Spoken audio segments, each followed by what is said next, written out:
આંગણે આવી દિલમાં ટકોરા કરે જરી, દીકરી નામે આવી નાજુક નમણી પરી.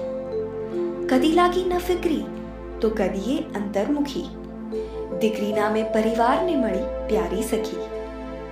લોક છોને કહે છે તો એ પારકી થાપણ, દીકરી નામે મળ્યું આખા કુટુંબનું ઢાંકણ.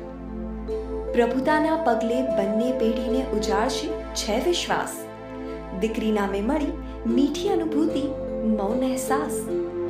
પથ્થર જેવા પુરુષની પણ ભીની થાય છે પાંપણ, દીકરી જ્યારે આંગણે છોડીને જાય એનું બાળપણ.